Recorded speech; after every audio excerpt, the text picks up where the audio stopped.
Uttarakhand CM Dhami ने किया हल्द्वानी का दौरा। घायलों से सीएम धामी ने की मुलाकात। बोले हिंसा के आरोपी किसी सूरत में बख्शे नहीं जाएंगे। हल्द्वानी के बन भूलपुरा में तनावपूर्ण हालात। चप्पे चप्पे पर भारी पुलिस फोर्स तैनात। कर्फ्यू के बीच गुजरा पूरा दिन। दंगाइयों को देखते ही गोली मारने के आदेश। हल्द्वानी हिंसा पर विपक्ष का सरकार पर हमला। कांग्रेस, आप और भाकपा माले ने सीएम पर साधा निशाना। हिंसा को बताया सरकार की विफलता। हल्द्वानी के हालात को देखते हुए नैनीताल में बढ़ी चौकसी। आपको बता दें, जामा मस्जिद में भारी सुरक्षा के बीच पढ़ी गई नमाज। सुरक्षा के दिखे पुख्ता इंतजाम। मंगलौर विधानसभा सीट पर होने वाले उपचुनाव की तैयारियां तेज। बीजेपी ने ठोका जीत का दावा। ऐतिहासिक जीत का किया दावा। और डोईवाला में प्रस्तावित स्टोन क्रैशर के विरोध में क्षेत्र के सैकड़ों ग्रामीण एसडीएम डोईवाला के माध्यम से सीएम को सौंपा ज्ञापन। उग्र आंदोलन की दी चेतावनी। आप देख रहे हैं के न्यूज, खबरों का सारथी। नमस्कार, उत्तराखंड की खबरों के साथ मैं हूं मनोज मानस और बड़ी खबरों के साथ बुलेटिन की शुरुआत करते हैं। हल्द्वानी से बड़ी खबर सामने आ रही है। शहर में अभी भी तनावपूर्ण हालात। कल भी बंद रहेंगे जिले के सभी स्कूल कॉलेज। पूरे उत्तराखंड में चौकसी और सुरक्षा बढ़ाई गई है।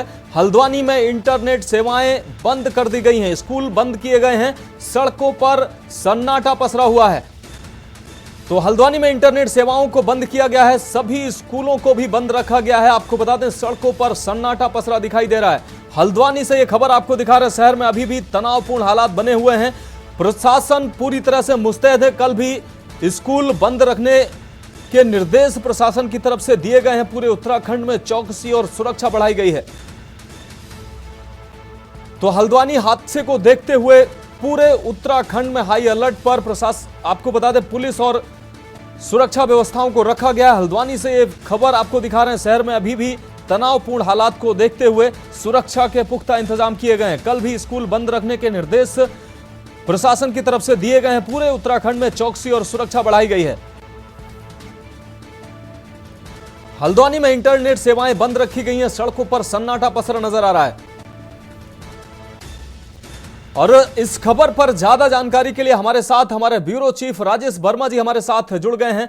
राजेश जी, जिस तरीके से हल्द्वानी में हालात बने, अभी भी हालात तनावपूर्ण बताया जा रहा है, बने हुए हैं वहां के। इस बीच मुख्यमंत्री ने वहां का दौरा भी किया है और अधिकारियों को आवश्यक दिशा निर्देश देने के साथ ही जो उपद्रवी हैं उन पर सख्त कार्रवाई के निर्देश भी दिए हैं। बिल्कुल मनोज, देखिए हालात अभी तक के बस जो है वो हल्द्वानी जिले में दिखाई दे रहे हैं, क्योंकि देर रात से जो दंगे हैं जिनका आतंक देखने को मिला।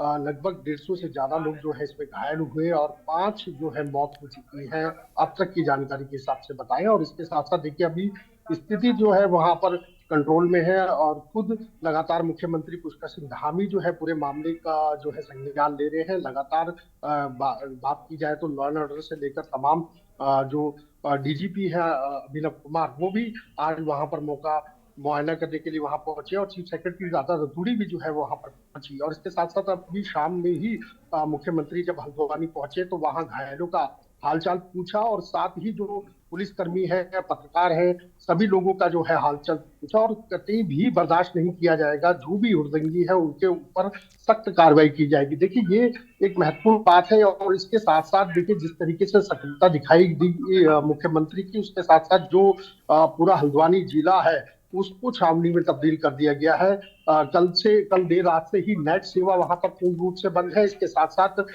आज भी जो है वहां पर छुट्टी थी। स्कूलों की कक्षा 1 से लेकर 12वीं तक के क्लासेस जो है स्कूल बंद रहे और उसके बाद आज भी यानी कि कल भी जो है ये स्थिति इसी तरीके से बरकरार रहेगी जब तक सामान्य स्थितियां वहां पर कंट्रोल में ना आ जाए। तो कहा जा सकता है कि जो स्थितियां है वो बेहद तनावपूर्ण है और उसको कंट्रोल में रखने के लिए निश्चित रूप से राजेश जी, जिस तरीके से मुख्यमंत्री धामी ने वहां का दौरा किया है, स्थितियों का जायजा लेने के साथ ही उन्होंने उपद्रवियों पर सख्त नजर आए हैं मुख्यमंत्री धामी। उन्होंने कहा है वीडियो फुटेज की तलाश की जा रही है। जो वीडियो फुटेज है उनमें जो शरारती तत्व हैं उनको खंगाला जा रहा है, उनको देखा जा रहा है और जो नुकसान हुआ है, चाहे वो सार्वजनिक संपत्ति हो या निजी संपत्ति हो, तो इन उपद्रवियों से ही इसकी भरपाई के भी निर्देश मुख्यमंत्री के द्वारा दिए गए हैं।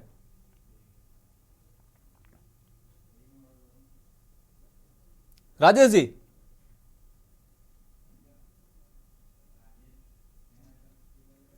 तो शायद राजेश जी तक हमारी आवाज नहीं पहुंच पा रही, दोबारा उनसे संपर्क साधने की कोशिश करेंगे। राजेश जी, क्या आप हमें सुन पा रहे हैं?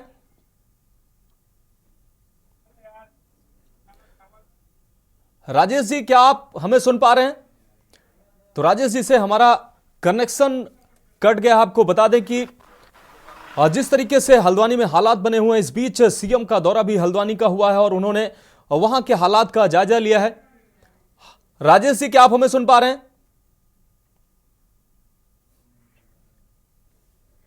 बिल्कुल मनोज, आपका सवाल हो रही है।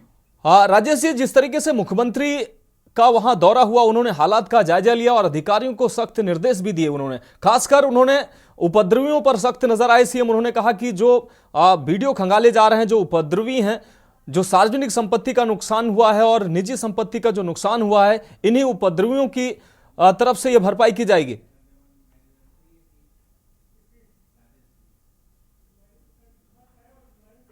बिल्कुल निश्चित तौर पर गंभीर है और इसको जी गंभीरता से ही जो है वो लिया जा रहा है। तो तमाम जो मुख्यमंत्री, जैसे मैंने आपको बताया कि कल देर रात से ही अलर्ट में देखने को मिले और तमाम जो शासनिक अमला है, पुलिस प्रशासन है, उसको मुस्तैद किया गया। कई टीमें जो है वहाँ हल्द्वानी के लिए देर रात भेज दी गई थी।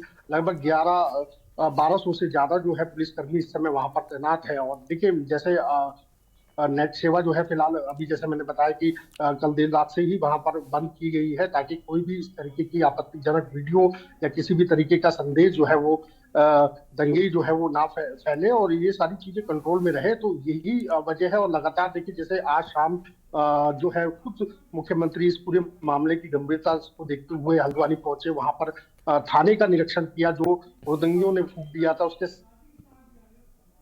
साथ साथ देखिए बड़ा नुकसान हुआ।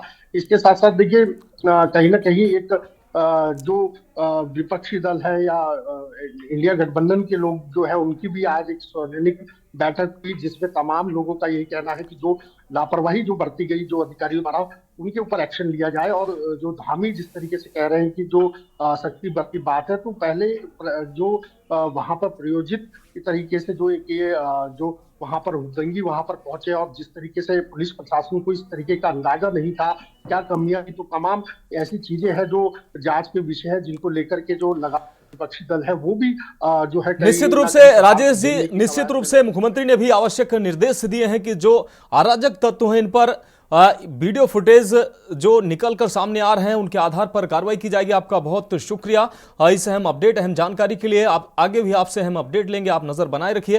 तो आपको बता दें, जिस तरीके से हल्द्वानी में तनावपूर्ण माहौल अभी भी बना हुआ है, इसको देखते हुए स्कूल और कॉलेज को कल भी बंद रखने के निर्देश प्रशासन की तरफ से दिए गए हैं। एहतियातन ये निर्देश दिए गए हैं। तो खबरों के बीच वक्त एक ब्रेक का है, जल्द हाजिर होंगे। ब्रेक के बाद उत्तराखंड की खबरों में एक बार फिर से आपका स्वागत है। अब रुक करते हैं अगली खबर का। खबर हल्द्वानी से है। उत्तराखंड के हिंसा प्रभावित इलाके में मुख्यमंत्री पुष्कर सिंह धामी पहुंच गए। यहां उन्होंने बनभूलपुरा में हुई घटना में घायल हुए पुलिसकर्मियों, अधिकारियों और जनता से मुलाकात की। उन्होंने घायल लोगों से उनका हालचाल जाना और उनसे बातचीत भी की है। बता दें कि हल्द्वानी में अतिक्रमण विरोधी अभियान के बाद हिंसा भड़क गई थी। आक्रोशित लोगों ने प्रशासन की टीम पर हमला किया था। पुलिस ने मामले में कई उपद्रवियों को गिरफ्तार भी किया है। हल्द्वानी में सीएम धामी ने कहा कि प्रशासन की टीम अवैध अतिक्रमण को हटाने गई थी, उसके ऊपर सुनियोजित तरीके से यह हमला हुआ है। जिस तरह से हमारे पुलिस के अधिकारी और खासतौर पर महिला पुलिस अधिकारियों को पीटा गया है, मारा गया है और पत्थरों, बंदूकों से हमला किया गया है, जितना इसके बारे में खराब कहा जाए उतना कम है। उत्तराखंड देवभूमि है, यहां कभी ऐसे हालात नहीं रहे। उन्होंने देवभूमि की फिजा को खराब करने का काम किया है, कानून अपने हाथ में लिया है, पत्रकारों के भी कैमरे तोड़े हैं और उनके साथ मारपीट भी की है। जो भी दोषी इस पूरे मामले के हैं वो बख्शे नहीं जाएंगे।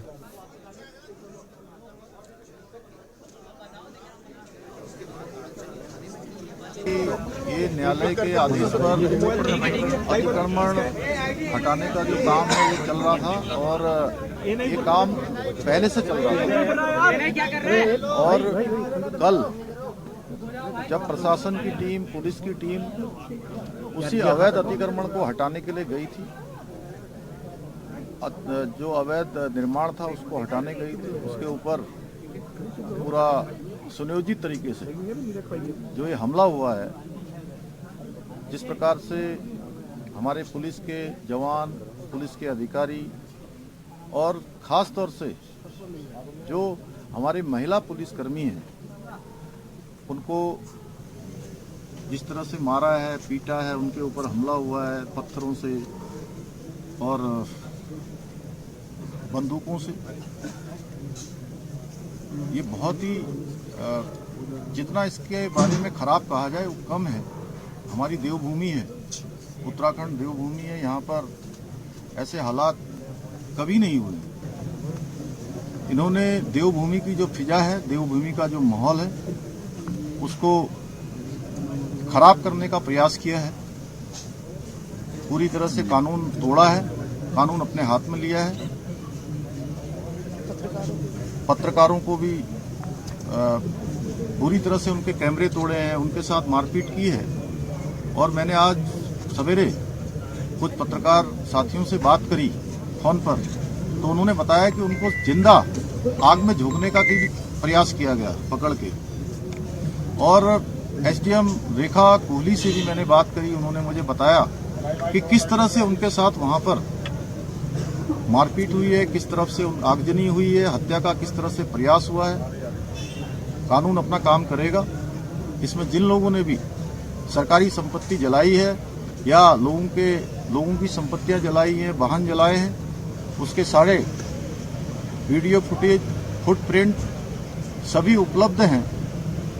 उसको चेक किया जाएगा, जांचा जाएगा और उस पर जो भी कार्रवाई है, विधि सम्मत जो कार्रवाई है, वो कार्रवाई यहाँ पर की जाएगी। यह भी है कि इतना सारा जो हथियार यहाँ पर था, किस प्रकार से वहाँ पर मारपीट के सामान इकट्ठे किए गए थे, वो सब जांच के विषय हैं। इन सब की जांच होगी और जो कार्रवाई है वो कार्रवाई होगी, कानून अपना काम करेगा। जी, इसमें हमारे पुलिस के, सामान्य जनता के, आम जनता के लोग घायल हुए हैं, चोट लगी है, उनका हम पूरा ख्याल रख रहे हैं। पत्रकार साथियों का भी पूरा ख्याल रख रहे हैं। और तो खबरों में वक्त एक और ब्रेक का है, जल्द हाजिर होंगे।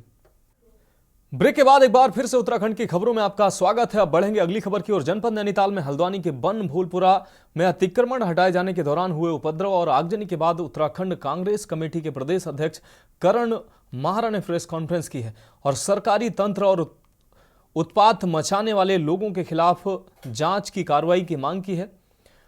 आपको बता दें कि कांग्रेस के प्रदेश अध्यक्ष करण माहरा ने जसपुर कांग्रेस विधायक आदेश चौहान के निवास पर प्रेस वार्ता में भाजपा सरकार को सवालों में घेरा है। उन्होंने कहा कि कार्रवाई से पहले सर्वे क्यों नहीं किया गया।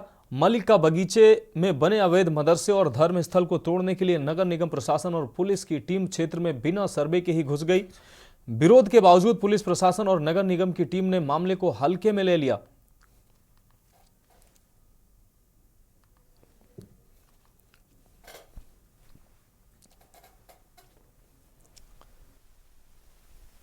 भी मांग है कांग्रेस की तरफ से कि हाईकोर्ट के सिटिंग जज की देखरेख में इसमें जांच होनी चाहिए। दोषी प्रशासनिक अधिकारियों के भी खिलाफ कार्रवाई होनी चाहिए, जिन्होंने अनदेखी की उनके खिलाफ भी कार्रवाई होनी चाहिए, और जो दंगा करने वाले लोग हैं, जिन्होंने दंगे को भड़काने का काम किया, उनके खिलाफ भी कार्रवाई होनी चाहिए। इस तरीके की घटनाओं का हम लोग कतई समर्थन नहीं कर सकते और ऐसी दुर्भाग्यपूर्ण घटना है। इस देवभूमि में इस तरीके की घटना घटेगी हमको उम्मीद नहीं थी। हल्द्वानी वैसे भी शांतिप्रिय क्षेत्र है और आज तक कभी भी इस तरीके की कोई घटना वहाँ नहीं घटी। हमारी पूरी संवेदनाएं उन प्रशासनिक अधिकारी, पुलिसकर्मियों और पत्रकार और निर्दोष नागरिकों के ऊपर है जो घायल हुए हैं या जिनके परिजन इसमें मरे हैं। 6 के आसपास लोगों की मृत्यु की अभी तक खबरें हमको मिल रही हैं, जो निश्चित ही बहुत ही दुखद है। अब रुक करेंगे अगली खबर का। उत्तराखंड का हल्द्वानी शहर हिंसा की आग में जल रहा है। हल्द्वानी में मदरसे पर बुलडोजर एक्शन को लेकर भड़की हिंसा में अब तक आधा दर्जन से ज्यादा लोगों की मौत हो चुकी है और 100 से ज्यादा लोग घायल हो गए हैं। बताया जा रहा है कि जब पुलिस प्रशासन की टीम कार्रवाई के लिए हल्द्वानी के बन भूलपुरा क्षेत्र में बने मदरसे और मस्जिद को हटाने के लिए पहुंची तो स्थानीय लोगों ने विरोध जताया और पथराव शुरू कर दिया। कांग्रेस ने हल्द्वानी मामले को लेकर विपक्षी दलों की आपात सर्वदलीय बैठक बुलाई है। बैठक में विपक्षी दलों ने हल्द्वानी हिंसा पर चिंता जाहिर की है। साथ ही विपक्ष ने सरकार के साथ प्रशासनिक अधिकारियों के इस्तीफे की भी मांग की है। अब सवाल यह है कि आखिर हल्द्वानी हिंसा का दोषी कौन है। देखिए रिपोर्ट।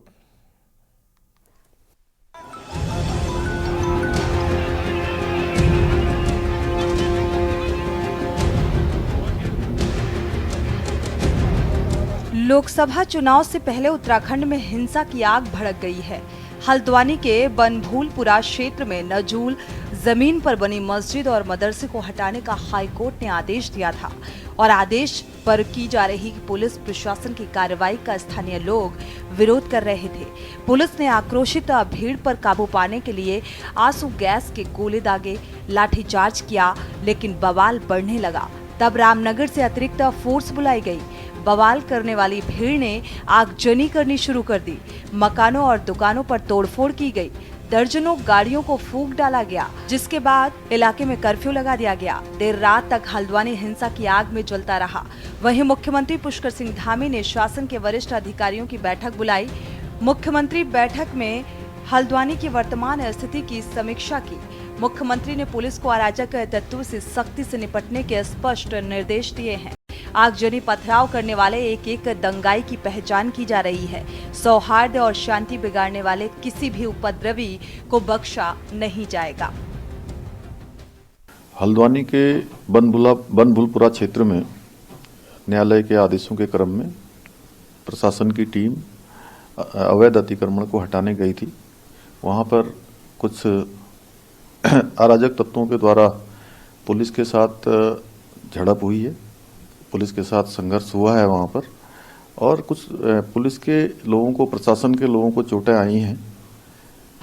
वहां पर अभी तत्काल अन्य कंपनियां पुलिस की और केंद्रीय बलों की भेजी जा रही है। सभी से शांति बनाने का हमने अपील की है। कर्फ्यू लगा दिया गया है और जो भी इसमें दंगाई होंगे, जो भी इस प्रकार का अतिक्रमणकारी होंगे, जिन्होंने आगजनी की है, उनके खिलाफ कठोर कार्रवाई की जाएगी। वहीं चुनाव से पहले हुई हल्द्वानी हिंसा के बाद राज्य में सियासत तेज हो गई है। कांग्रेस मुख्यालय में विपक्षी दलों की हल्द्वानी प्रकरण को लेकर सर्वदलीय बैठक बुलाई गई। इसमें कांग्रेस, आम आदमी पार्टी, सीपीआई समेत तमाम विपक्षी दलों के नेता उपस्थित रहे। बैठक में हल्द्वानी हिंसा पर चिंता व्यक्त की गई और इसके साथ ही विपक्षी दलों ने बीजेपी पर चुनाव से पहले धार्मिक हिंसा भड़काने का आरोप लगाया है। साथ ही विपक्षी दलों ने सरकार के साथ ही तमाम जिम्मेदार अधिकारियों के इस्तीफे की मांग की है। विपक्षी दलों ने इस घटना की न्यायिक जांच की सरकार से मांग की है।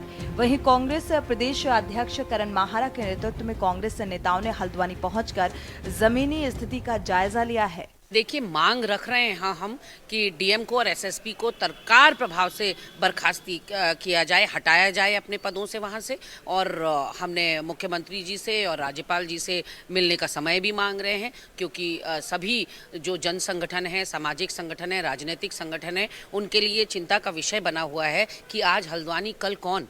तो ऐसे में अगर इस स्थिति को यहाँ पर नहीं रोका गया तो ये बहुत ज़्यादा मैग्नीफाई हो सकती है, बहुत बड़े रूप में भी आ सकती है। देखिए, हल्द्वानी में कल जो घटना हुई है, आम आदमी पार्टी आज सर्वदलीय बैठक में अपना पक्ष रखने के लिए यहाँ पर उपस्थित हुई। हम इस घटना का विरोध करते हैं। हम पूरे देश में, पूरे उत्तराखंड में शांति का संदेश देना चाहते हैं। जो घटना कल हुई है, वो जो हिंसक घटना वहाँ पर हुई है, हम उस हिंसा का विरोध करते हैं। और जिस तरीके से जो हमारी पुलिस थी, जो हमारी प्रशासनिक व्यवस्था थी, उस घटना को रोकने में पूरी तरह से नाकामयाब हुई। जिस तरीके से हमारी जो गुप्तचर एजेंसियां थी, उस घटना को रोकने में नाकामयाब हुई। सीधा फेलियर धामी सरकार का है।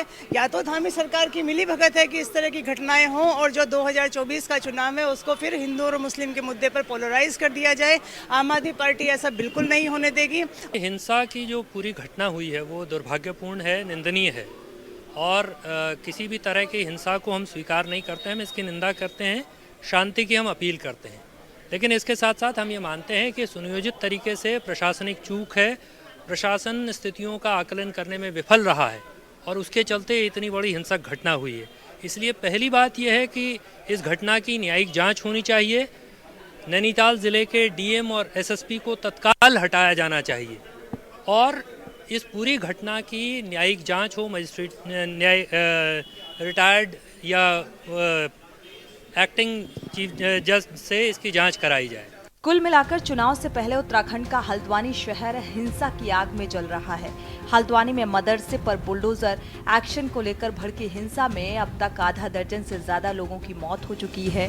इस मामले में अब सियासत भी गर्मा गई है। विपक्षी दलों ने सरकार से इस्तीफे की मांग के साथ ही प्रशासन और अधिकारियों की भी इस्तीफे की मांग की है। साथ ही मामले की उच्च स्तरीय जांच की भी मांग की है। सवाल ये है कि आखिर हल्द्वानी हिंसा का दोषी कौन है? Uttarakhand desk report. तो उत्तराखंड की खबरों में अभी मेरे साथ इतना ही। मुझे दीजिए इजाजत और आगे आप देखिए कि न्यूज इंडिया का विशेष कार्यक्रम मंथन हमारे प्रधान संपादक दुर्गेन चौहान जी के साथ।